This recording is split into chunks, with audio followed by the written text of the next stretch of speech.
को साक्षात्कार कंठस्थ रखकर बात करता है। पांडे जी ने एक लेख लिखा है, तुलसी की भाव भूमि है फिजी। आश्चर्यजनक है कैसे वहाँ तुलसी हजारों मील दूर भी आज भी जागृत है और शायद अपने शुद्धतम स्वरूप में जागृत हैं। या भाषा का भी कोई स्वरूप है, वो अपने शुद्धतम रूप में आपको वहाँ पर फिजी में प्राप्त होता है।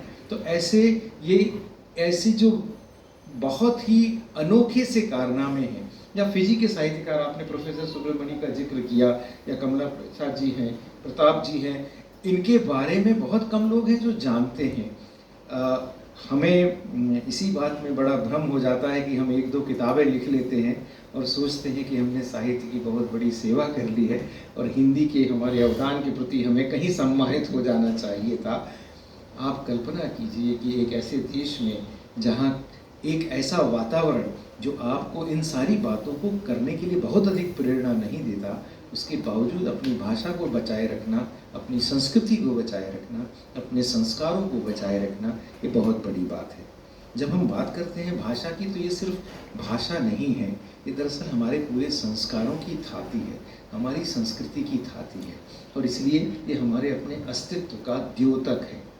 और इसलिए अगर हम अपने अस्तित्व के द्योतक को कहीं भूलते जाते हैं तो शायद हम अपने होने से भी बहुत अधिक इनकार करते हैं। इस दृष्टि से ये जो पुस्तक है फिजी में हिंदी, अपने आप में एक मील का पत्थर है, माइलस्टोन है।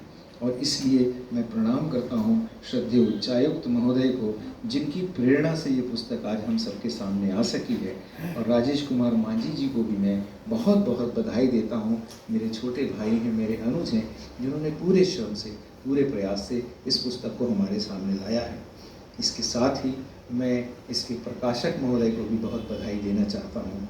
मित्रों, पिछले कुछ समय से मुझे शायद ये बीमारी हो गई है कि मैं जहाँ भी जाता हूँ प्रकाशकों को जरूर बधाई देता हूँ, क्योंकि वर्तमान दौर में पुस्तकों का प्रकाशन करना अपने आप में बहुत हिम्मत की बात है।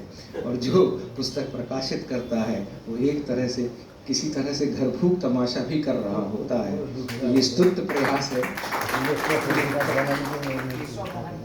केशव पांडे जी को मैं बहुत बहुत बधाई देता हूँ। और मैं हमारे सब मित्रों से ये भी आग्रह करता हूँ, जो आग्रह मैं आप इसे अनुचित नहीं मानना,